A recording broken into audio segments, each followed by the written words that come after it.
Good morning. কেমন আছো তোমরা সবাই? নিশ্চয়ই ভালো আছো। আমরাও খুব ভালো আছি।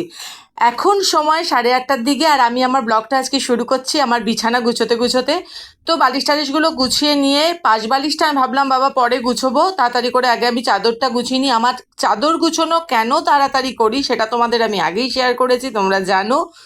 তো যাই হোক, কথা বলতে বলতে তাড়াতাড়ি করে কাজ করে নিতে, বেশ মানে তাড়াতাড়ি করে কাজ করে নিতে না, কথাটা বলতে বলতে কাজটা যেন মনে হয় যে তাড়াতাড়ি করে হয়ে গেল।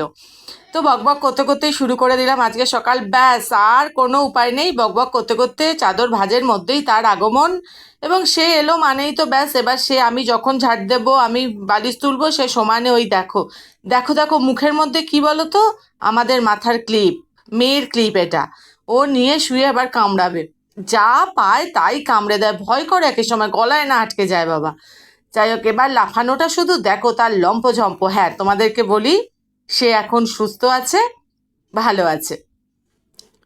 দেখো, কাজের ফাঁকে একটুখানি রাস্তা দেখছি, ভালো লাগে আসলে। একা একা কাজ করতে করতে না, এক এক সময় মনে হয় একটু মানে সবুজ সবুজ গাছপালার দিকে তাকাই, একটু রাস্তার দিকে তাকাই, এটাই হয়। আগে যখন আমরা একসঙ্গে সবাই ছিলাম না, মানে আমি বিয়ে হয়ে যখন এসেছি, তখন আমার শাশুড়ি মা, যা, ভাসুর, ভাসুরজিরা সবাই মিলে একসাথে এত মজা করতাম, এত হই হই করে আমরা থাকতাম। কিন্তু আস্তে আস্তে কিছু কারণে, মানে দেখো, আমাদের কোনো ভেবো না জানো যে আবার ঝগড়াঝাটি বা অশান্তি, একেবারেই তা নয়, কিন্তু কিছু জিনিস তো থাকেই যে একসঙ্গে থাকা হয় না, অনেক সময় ঘর কম থাকে, এই সব বিভিন্ন কারণে দিদিভাইরাও চলে গেছে, আর আমরাও চলে এসেছি এখানে। তো এখন মনে হয় যে মানে একসঙ্গে থাকাটাই, জানো তো, এই নিউক্লিয়ার ফ্যামিলিগুলো, মানে ফ্যামিলি আমার ভালো লাগে না আসলে। আমার মনে হয় সবাই মিলে থাকলে বোধহয় ভীষণ বেশি ভালো হয়। দেখো, কথার ফাঁকে ফাঁকে চলে এলাম বিছানাগুলো কাচতে দিতে, মানে বিছানাগুলো, মানে আমি আগের দিন যে চাদরগুলো তুলেছিলাম, সেগুলো আগের দিন ওয়েদার ভালো ছিল না বলে আমি কিছু কাচা দিইনি, তো আজকে আমি সেগুলো কাচতে দিয়ে দিলাম। আর উনি অপেক্ষা করছেন আমি কখন একটু জল দেবো, উনি খাবেন, সেই জন্য উনি এসে ওনার পাত্রের সামনে অপেক্ষা করছেন।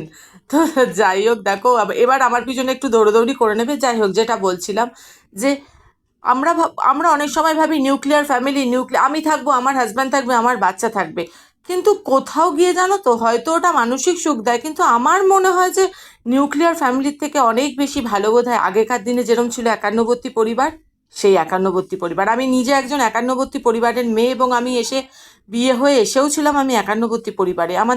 আমার শ্বশুরবাড়ি ভীষণ ভালো, এবং আমার যা ভীষণ ভালো, মানে আমাদের এমনও হতো জানো যে আমরা হয়তো কোনো জলখাবার কিছু করিনি সকালবেলা, তো দিদিভাই বললো, শোন না, কালকে রাতে আমি ভাতে জল ঢেলে দিচ্ছি, খাবি জল ঢালাবার? তাহলে একটু ডিমের অমলেট আর আলু ভেজে নিচ্ছি। হ্যাঁ, আমি, আমার ভাসুরজিরা সবাই মিলে ডিমের অমলেট দিয়ে ভাত টাত খেয়ে নিতাম। আমার শাশুড়ি পার্টিসিপেট করতেন, আমরা কত গল্প করতাম, এই ঘটি গরম যাচ্ছে খাচ্ছি, এই ওঠে যাচ্ছে খাচ্ছি, মানে এর একটা অন্য রকম ছিল, একটা অন্য রকম ব্যাপার ছিল। আজ ওই দিনগুলো দিদিভাইও ভীষণ মিস করে, আমারও খুব, মানে খুবই মিস করি আমি। দেখো, মেয়ে হয়তো এখন ছোট, এখন হয়তো আমার অনেকটা সময় মেয়েকে দিতে হয়, অনেকটা সময় আমার মেয়েকে নিয়ে কেটে যায়, কিন্তু এখন দিদিভাইয়ের যে সময়টা যাচ্ছে সেটা হচ্ছে মেয়েদের বিয়ে, মানে মেয়ের বিয়ে হয়ে, এক মেয়ের বিয়ে হয়ে গেছে, আরেক মেয়ে চাকরি করছে।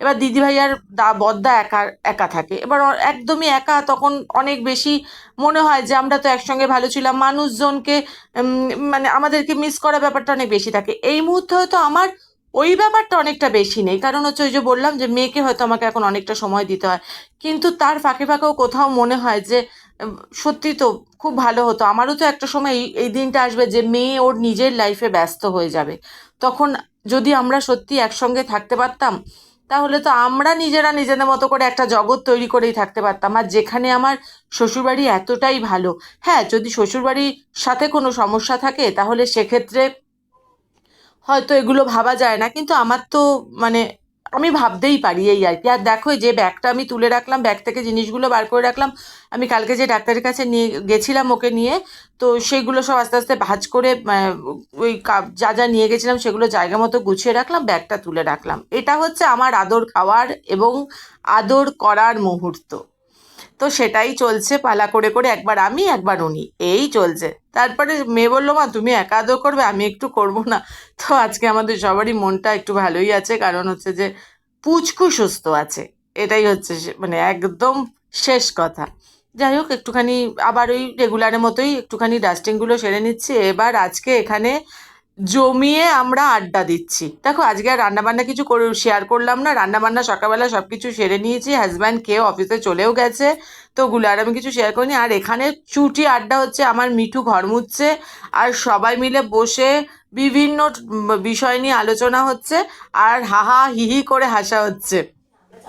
এই চলছে আর কি। আর মা বলছে আমাকে যে দেখ তোরা এত জোরে চিৎকার করে হাসছিস, তোর দেখ দেখো মাও কি সাংঘাতিক জোরে হাসছে এখন মানে। আর আমার মানে কি বলতো, মনে হয় যে সব আরও দিদিভাইরাও যদি থাকতো, দিদিভাইও প্রচুর জোরে হাসে, আমরা ভীষণ মজা করি এক জায়গায় থাকলে। দিদিভাই যদি থাকতো তাহলে খুবই মানে, আমি না খুব দিদিভাইকে মিস করি আমি, মানে যা আমার মানে জানা গো আমার দিদি। এই দেখো 2টো বাজে, খেতে যখন এসেছি তখন দেখছি আরে আমি তো সমস্ত রান্না করেছি কিন্তু আমি তো ভাত বসাতে ভুলে গেছি। তারপরে ছুটতে গিয়ে ভাতটা বসালাম, ভাত বসিয়ে তারপরে ভাবছি ভগবান কখন খাবো। আর যাই হোক, তা আমার ওই কাঁচাগুলো হয়ে গেছিলো, তাড়াতাড়ি করে মেলে দিলাম। যেই আমি কাঁচা মেলতে এসছি অমনি দেখছি আকাশটা, ওই যে তোমাদের দেখাচ্ছি আকাশটা কেমন মেঘলা মেঘলা করছে। আর বারবারই মেয়েকে জিজ্ঞেস করছি, মাকে জিজ্ঞেস করছি বৃষ্টি হবে না বলো, আমি কাচলেই কেন যে এত বৃষ্টি আসে মানে এরকম একটা ব্যাপার এই চলছে। তারপরে বললাম যাক গিয়ে বৃষ্টি হলে তখন দেখা যাবে, এখন তো তুলে নি। আসলে মুশকিল হচ্ছে আমার তো ঘরের ভেতরে মেলার সেরকম ব্যবস্থা এখনো আমার মানে করে ওঠা হয়নি, তো সেই জন্য একটু চিন্তা হয় অবশ্যই বৃষ্টি হলে। তো এই করছি, মানে মেলে টেলে দিচ্ছি, দিয়ে খেয়ে নেব আমরা। যাই হোক, এবার চলে এলাম বিকেলবেলা, এখন এই 4:45 মতন বাজে। আর আজ এখন এই মুহূর্তে আমার মেয়েকে তার ড্রয়িং টিচার ড্রয়িং শেখাতে এসেছে, আর ওকে কোলে নিয়েছি কারণ ওই মেয়েটি খুব ভয় পায়, মানে আন্টি তুমি ওকে ধরো এরকম, মানে ওকে বলছে যে আন্টি তুমি ওকে ধরো। আসলে ও আমার পুচকু করে কি, গিয়েই আগে মানে একটু মানে চেটে চুটে দিল, দিয়ে তারপরে হাতে একটুখানি আউ আউ করে কামড়ানো শুরু করলো। এখন তো দাঁত ছিল সব কিছুই একটু কামড়াতে যায়। তো আমি ডক্টরকে সেদিন জিজ্ঞেস করলাম আর কতদিন কামড়াবে, বললো আর একটু সময় দিতে হবে। তাই জন্য ওকে একটু ধরে আছি, তারপর আস্তে আস্তে ওর সাথে বন্ধুত্ব হয়ে যাবে। ওই দেখো অলরেডি বন্ধুত্ব হয়েও গেছে। আর এই চলছে। তো ও এসে ড্রয়িং, আজকে আমার মেয়ে বললো যে আজকে আর ড্রয়িং করবে না, ওর কিছু প্রজেক্টের কাজ আছে। তো ও সেই প্রজেক্টের কাজে এই মেয়েটি ওকে হেল্প করে দেয়, কারণ ও অসম্ভব ভালো ড্রয়িং করে। এখন সব প্রজেক্টে অনেক সময় হয় না যে প্র্যাকটিক্যাল খাতার ওপরে মানে অনেক বেশি হাতের কাজগুলো করতে হয়, তো ওকে ওইগুলো হেল্প করে দেয়। সেগুলোই নিয়েই আলোচনা হচ্ছিলো, আমি ওদের সঙ্গে একটু মানে পার্টিসিপেট করছি, একটু বকবক করছি, এই সব চলছে। আর ওকে আমি ওরা ওই এই মেয়েটিরও জয়েন্ট ফ্যামিলি জানো তো, আমি ওদের বাড়িতে গিয়েছিলাম। তো একটুখানি মানে চা করলাম, একটু চা খাচ্ছি, আর ওই তোমাদের কাছে ওটাই গল্প করছি। ওরও জয়েন্ট ফ্যামিলি, ওর কাকা জ্যাঠা পিসিরা সবাই একসাথে থাকে। তো ওদের বাড়িতে গিয়ে ওর মাকে আমি তাই বলছিলাম যে আমাদেরও না জয়েন্ট, মানে বলছিলাম যে আমাদেরও এরকম ছিল। আমরা এখন যেটা হয়েছে আমাদের ক্ষেত্রে যে অকেশন অনুষ্ঠানে আমরা সব এক জায়গায় হই, প্রচুর হই হই করি, কিন্তু মেয়েরা থাকবে না, মেয়েরা বিয়ে হয়ে চলে যাবে, কিন্তু আমরা তো থাকতে পারতাম। কিন্তু কিছু কিছু ক্ষেত্রে হয় যে ইচ্ছে থাকলেও উপায় নেই, এরকম একটা ব্যাপার। তবে হ্যাঁ, আমি এইটুকু বলতে পারি যে সুবিধে অসুবিধেতে, সময় অসময় জয়েন্ট ফ্যামিলি সব সময়ই ভালো, অবশ্যই। আমি একা থাকবো, আমি একা খাবো, আমি ভালো থাকবো, আমি ভালো খাবো, আমার সবটা হবে, এই চিন্তাভাবনা যাদের, আমি তাদের কথা বলছি না। কিন্তু আমি মানে আমি সবার সঙ্গে মিলেমিশে থাকবো, আমার সমস্যায় সুবিধে অসুবিধেতে যেমন তারা আমার কাছে আসবে, আমিও আবার আমার তাদের সুবিধে অসুবিধেতে তাদের সঙ্গেও দেব। এটাই তো মানুষের হওয়া উচিত, এটাই তো আমাদের মানে প্রত্যেকের মানসিকতা হওয়া উচিত। যে আমি একা খেলাম, একা পড়লাম, এটা তো একাই, আমি জানি না একাই হয়তো সুখ আছে, কিন্তু শান্তি আছে কি না আমি বলতে পারবো না। আমি তো শান্তি পাই না একা থেকে। আমার তো প্রতি মুহূর্তেই মনে হয় যে আমি আগে অনেক ভালো ছিলাম, সত্যি খুব মজা করেছিলাম। অনেক বেশি ভালো থাকা যায়। হ্যাঁ, অনেকের অনেক রকম থাকে যে আমি আমার সিক্রেট ওপেন করব না, আমারটা আমার এই যা জানবে না, আমার অমুকে ননদ জানবে না, এই যদি মানসিকতা হয় তাহলে তো আর কিছু বলার নেই। কিন্তু জানার এত কি সিক্রেট, আমি না আসলে এটাই বুঝতে পারি না যে এত কি সিক্রেট থাকতে পারে। দেখো, আমার বাচ্চার একটা রেজাল্ট বেরোবে, সেটা আমার ফ্যামিলি জানবে না, এটা হতে পারে না। আমি একটু অসুস্থ হয়ে যাব, সেটা আমার ফ্যামিলি জানবে না। ফ্যামিলি মানে আমার হাজব্যান্ড বা আমার বাচ্চার বাইরে আমি বলছি।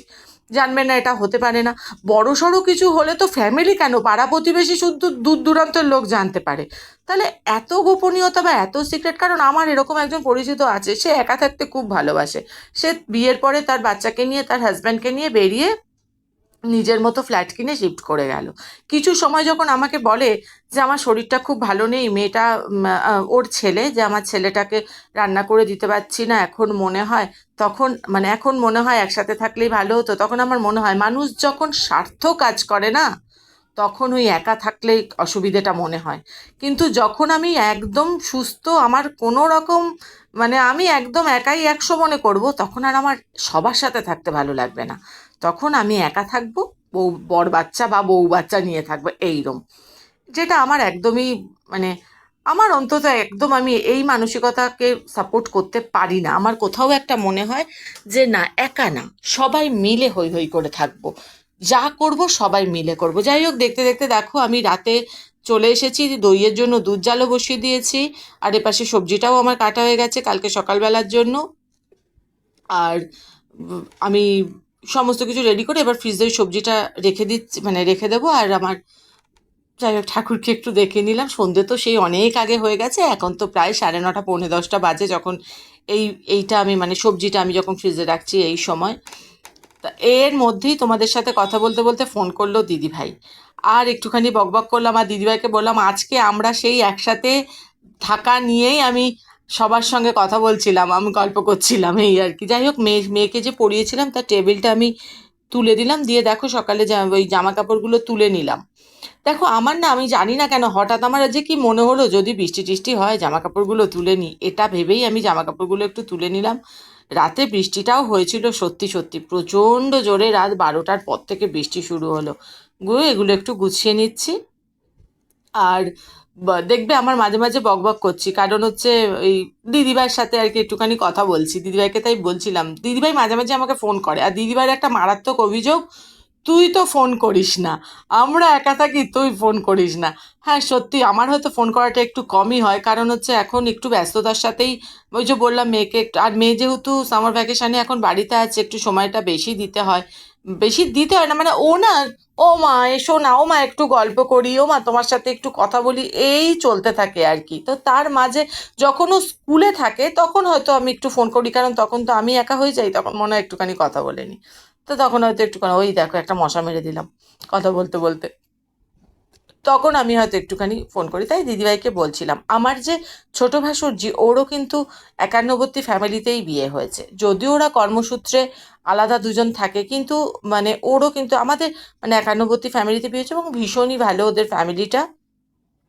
তো আমরা তাই আলোচনা করি আর কি, যে সত্যি এখনকার মেয়েরা শুধু আমার আমার আমার, কি যে আছে এই আমার ব্যাপারটাতে, আমি না এটাই আসলে আমার মনে হয় যে আমি মানে কি আছে আমি বুঝতে পারি না সত্যি।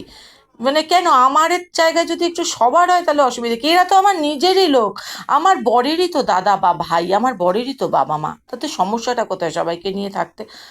যাই হোক, আজকে অনেকগুলো কথাই 51 আর নিউক্লিয়ার ফ্যামিলি নিয়ে আমি বলে ফেললাম। বললাম আসলে ওই বন্ধুর ফোনটি এলো, তারপরের থেকেই মনে হলো যে বাবা, যখন নিজে সমস্যায় পড়লি তখন তোর মনে হচ্ছে একা থাকাটা ঠিক হচ্ছে না, আর যখন তুই ভালো ছিলিস তখন মনে হলো বাবা আমি কেন সবাইকে নিয়ে থাকবো, আমার হাজব্যান্ড ভালো চাকরি করে, আমি বাবা তাড়াতাড়ি করে মানে সোজা কথা হচ্ছে কেটে পড়ি ফ্যামিলি থেকে, এরকম একটা ব্যাপার। যাই হোক, দেখো গুছোনো শেষ হয়ে গেল কথা বলতে বলতে। তাও আমি সব ওয়ার্ড্রপে ঢুকিয়ে রাখলাম। আর এই যে চাদরটা দেখছো, এটা আমরা রাত্রিবেলা গায়ে দিই বলে আমি এটা আর রাখলাম না, এটা বাইরেই মানে বিছানার ওপরে রয়ে গেল। আর ওনাকে দেখো, উনি খাওয়া দাওয়া করে চলে এসেছেন, এবার উনি একটু খেলাধুলো করবেন, উনি একটু আদর খাবেন, তারপরে ওনাকে উনি ঘুমোবেন আর কি, বিছানায় ঘুমোবেন, তারপরে আমরা আসবো, এসে আমরা সবাই মিলে ঘুমোবো। আর এই যে নাইটিটা দেখছো, সন্ধে মানে বিকেলবেলা থেকে রাত্রির পর্যন্ত যে কাজটা করেছি, তারপরে আর নাইটিটা মানে পড়ে থাকার মতন অবস্থা নেই, চিপলে না এটা দিয়ে জল পড়বে, তাই এটা আমি চেঞ্জ করে নিলাম, নিয়ে একটা ফ্রেশ নাইটি পরে নিলাম। কারণ এখন আমরা খাবো, এবারে খেতে বসে যদি ওইরকম ঝ্যাবঝ্যাবে কিরকম একটা বিচ্ছিরি লাগে। আর এর মধ্যে আমার হাজব্যান্ড মাসকাবারি সমস্ত জিনিসগুলো নিয়ে এসেছে, যদিও ওগুলো আমি আজকে কিছু তুলবো না, এগুলো সব কালকে তুলবো। যখন কালকে তুলবো নিশ্চয়ই তোমাদের সঙ্গে শেয়ার করব যে এর ভেতরে কি আছে না আছে। অ্যাকচুয়ালি আমি নিজেই অতটা ভালো করে এখনো তো জানি না। আর এক পেটি ডিম নিয়ে এসে, ডিমটা আমাদের প্রচুর খাওয়া হয়, আমরা ভীষণ ডিম খাই। ধরো মাছ আছে তখনও মনে হচ্ছে একটু ডিম সেদ্ধ করে নিই, এরকম ব্যাপার। যাই হোক, ভাত টাতগুলো বেড়ে নিয়েছি। তো আগে ওকে দিয়ে নেব। ও দেখো, আসলে ভাবছিলাম একবার ঢেলে দিতে, পারলাম না, বাটিটা শুদ্ধই দিই, ওকে দিয়ে দিই। ও আগে, মানে ওকে আগে দিয়ে নিই, কারণ ও তো টেবিলে বসে আছে আর আমরা তো হাতে খাবো। ও খেয়ে না, ওকে দিয়ে তারপরে আমরা খাবো। তো এই করতে করতেই আজকের দিনটা মোটামুটি কেটে গেল, বেশ ভালোভাবেই কেটে গেল। আজকে সারাদিনটা মোটামুটি প্রচুর গল্প, প্রচুর আড্ডাতে কেটে গেল। দুধটা ঠান্ডা হতে দিয়েছি, সেটাই একটু চট করে দেখিয়ে নিলাম। আর ভালোই, মানে আর একটা মানে হয় কি, মন যদি আমরা প্রচুর গল্প করি, সবার মাঝে হই হই করি, আড্ডা মারি, তাহলে আমাদের মনটাও বেশ ভালো থাকে। আর দেখো এখানে কাণ্ড, শোনো, এখানে আমার মেয়ে আমাকে কি বলতে এসছে শোনো।